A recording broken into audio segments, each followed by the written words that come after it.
here in a hangar over your shoulder, how to think about the development of this humanoid robot and what that means in terms of production, especially when Musk has talked so much about how this will be such a big piece of the future of Tesla.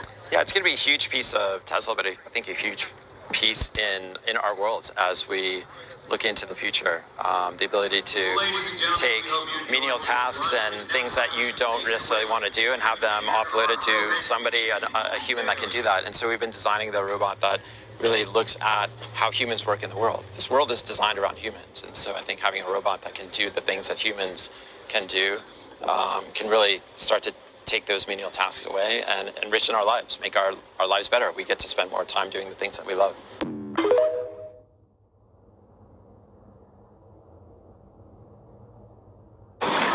This shit is crazy.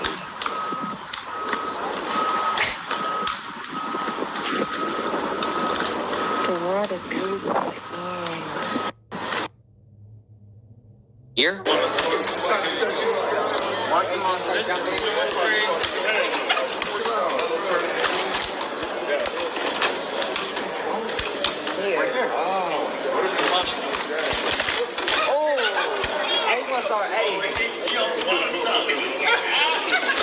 Hey, bro, that's what we're gonna get them.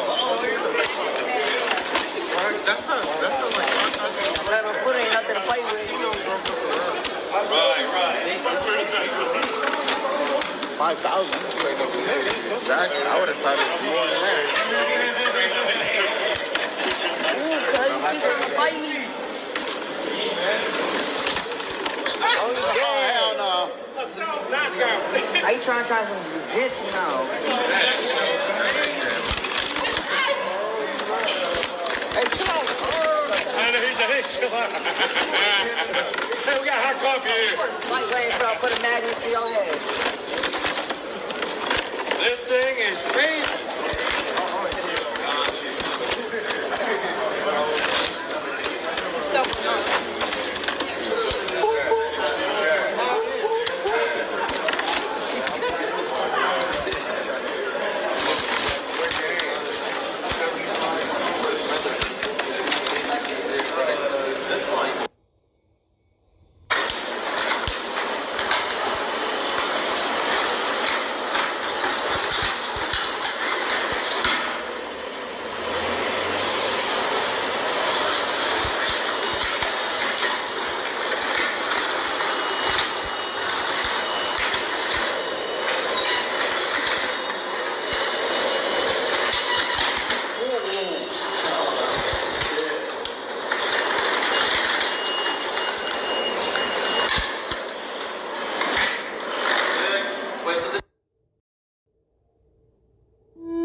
Here's why high pads are your only hope to get taller. Silicone pads, inserts, and other products constantly slip or hurt because of their unnatural...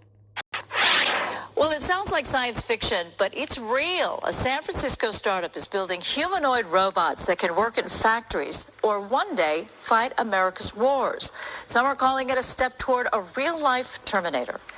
You can meet the co-founder behind it all, Mike LeBlanc of Foundation Future Industries. He joins us now in the studio. Okay, are we overstating that by saying that you are en route to creating a real-life Terminator? No, I think that the future is a lot closer than people think. Okay. And that, you know, I just came back from the All-In Summit in Los Angeles, and I was surprised how much people were still thinking that humanoids were maybe something of the distant future, talking 10 years, 15 years out.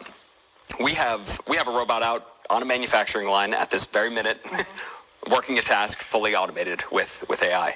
Right, so you and I are talking about the same thing, because when I heard Elon Musk talk at the All-In Summit, he was saying that Optimus would be doing things that are a little different than what you see your robots doing, your humanoid robots. Yeah, I think when you look at all of the different humanoid companies, you see a lot of videos of them folding clothes, of picking up eggs, cracking eggs, packing putting a them into the box. pan, those kinds of things. Ours are very much set for business and for defense. Okay. So that we build them a little bit bigger, faster, stronger than everybody else. Our robot's about 6 foot. People come in usually with somewhere around 5'9", and those design choices make a lot of differences about how you're going to come to work. So, from what I understand, you're a former Marine. How does Yes. that play into the way you develop, the way you see the future of your robots? Well, it was interesting. My first kind of taste of startups was working in the Pentagon, where I was actually looking at all of the different startups that would have different weapons to bring in. And it really got me to start thinking, what is it that we actually need? What will wars look like in the future? And so, a human-shaped robot that can do generalizable tasks, it became pretty obvious that, we always have a saying, don't send a Marine where you can send a bullet first. So I say, don't send a Marine where you can send a robot first. Yeah, so it's interesting because we shy away, of course, from boots on the ground when we're talking about Yes. conflict. This would be robot feet on the ground? I mean, how would you describe what it would Very look like much. for these robots to go into conflict? Yeah, well, I think we've been seeing that a lot with China. China's already integrated humanoids into their military exercises. And so that threat really needs to be counted. And so we see these as autonomous ground drones. So just the same as we're developing a lot for the water, or that we have a ton in the sky right now, this will be something that can actually walk into a house. You can have a translator in it. You can engage with locals, do lots of different tasks that soldiers are doing today. It's fascinating. Okay, what are we looking at here? This looked is more of a vehicle. Yes. So we really, as much as we think that these are ultimately going to be going in a building and, hopefully being a bullet sponge instead of a soldier, a lot of this is about developing logistics, aircraft maintenance, aircraft sustainment. And so we already have contracts with the Navy, Air Force, and Army, and all of those are working in those sectors of logistics, planning, and refueling of aircraft. Okay, but do we have to worry about a robot that goes rogue? We do not. So How are you so confident of that, Mike? Yes. So we will hold the controls on these, and my co-founder Sanket is very concerned about this, and he always says we will brick any robot that that goes rogue in the least. If we see anything like that robot. Well, we've already heard these stories about how AI can, develop self-preservation. Why wouldn't the AI and the robot do the same? Well, it's interesting. So I think when I was a kid, the future looked very bright with technology. People would talk about flying cars and moving sidewalks. It was exciting, the Jetsons. And the future has now become something bleak. And we think that all technology is going to be evil in some way.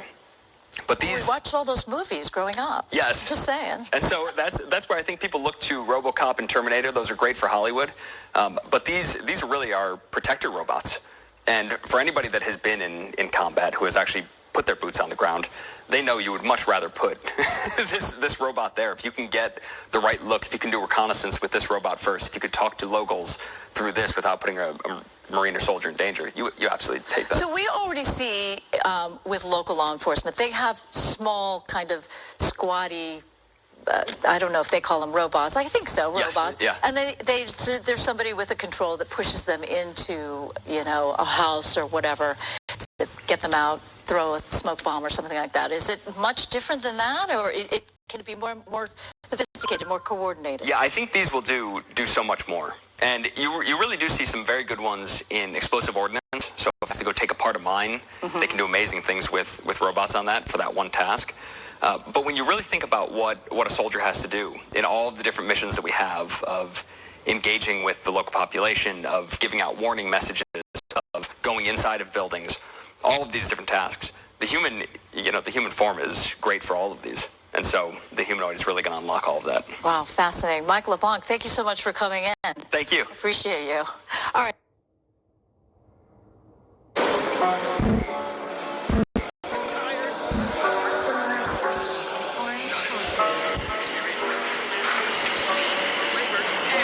Oh, hey, what's good? No way, what's up? How you been? Good. All right, that's what's up. That's what's up. I see you've been up to a lot. Oh, you saw that VR Drake concert? Yeah. Yeah, that's what's up. Oh, wait, is that a strike on your account? Oh, it's just one. No, You know, I'm sorry, we can't be friends. but just one strike?